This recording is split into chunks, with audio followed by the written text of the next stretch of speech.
Pecha Kucha 62, H.P Lovecraft, and thumbnail sketches.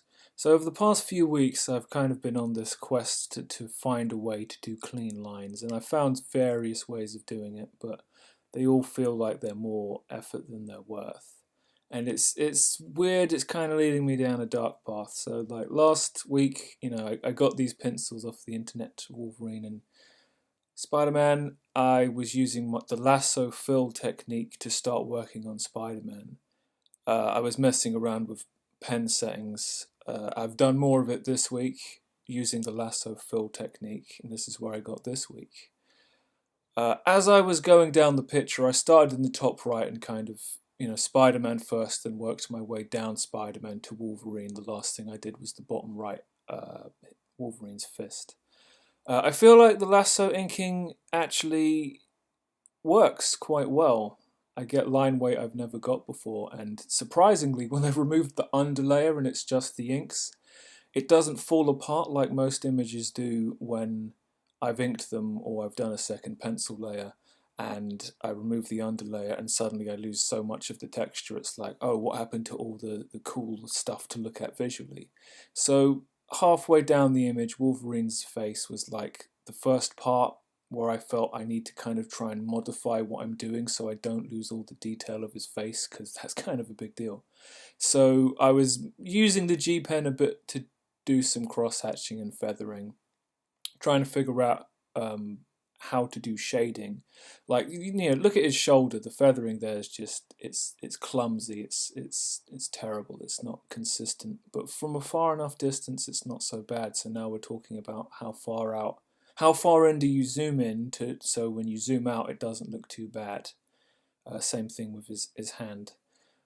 Yeah, H.P. Lovecraft, known for his Cthulhu mythos that gamers come across in things like Bloodborne and Darkest Dungeon. I took a book out from the library, just a random one. It's full of short stories, and I'm not entirely sure I'm going to get to any of those tentacle-faced dudes.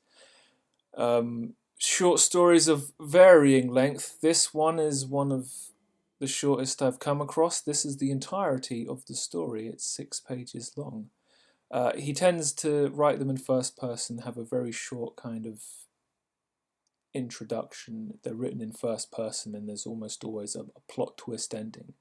And having read 3 of these stories, the plot twist ending, that they've all had one, and they've all been kind of pretty obvious to predict, and it makes me think, should I continue reading these stories? But the 4th one, the plot twist was, yeah, it's pretty obvious, but it kind of threw me off in the middle, so maybe there's something to it.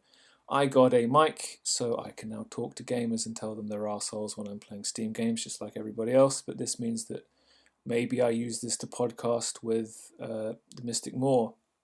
It's a tool that has a variety of functions, and it could be actually useful for important things in the future.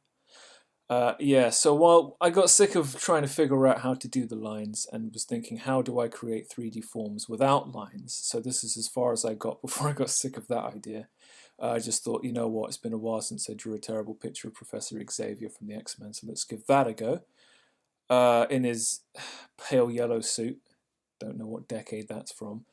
Yeah, so once I got sick of that, I messed around with different pens, trying to find a way to get detail, and I ended up just back at the chalk pencil because I feel like it gives me the most flexibility and variety of line weight.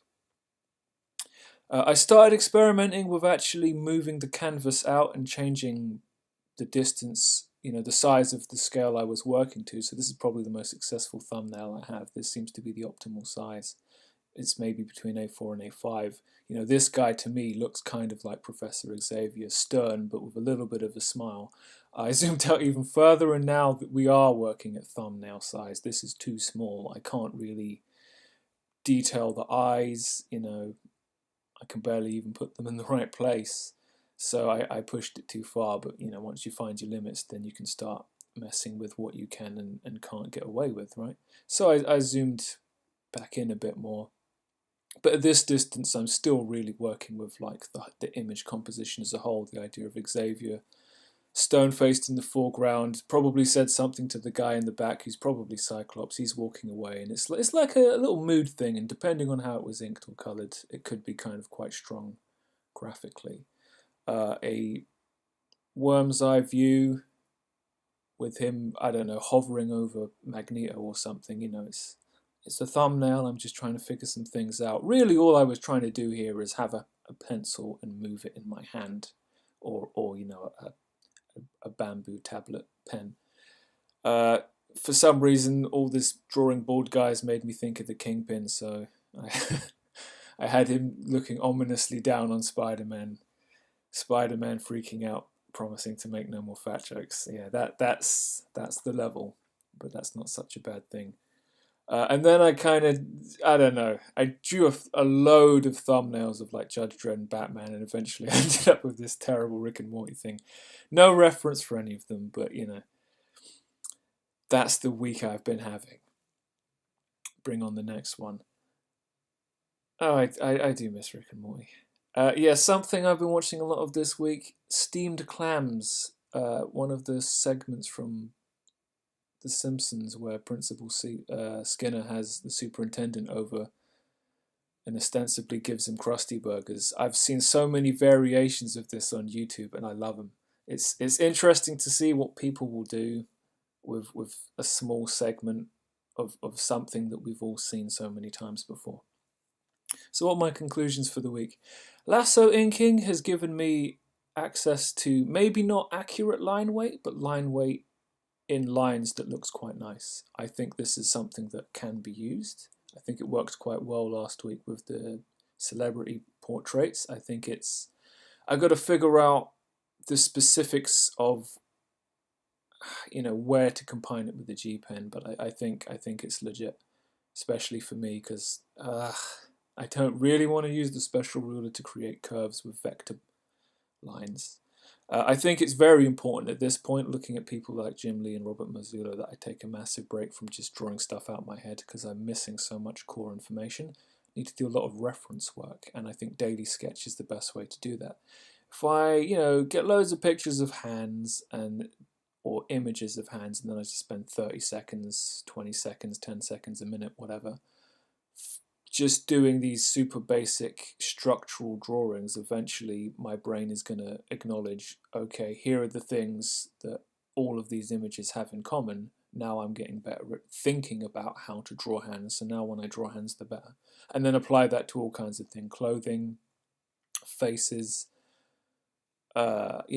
guns, buildings, anything and everything.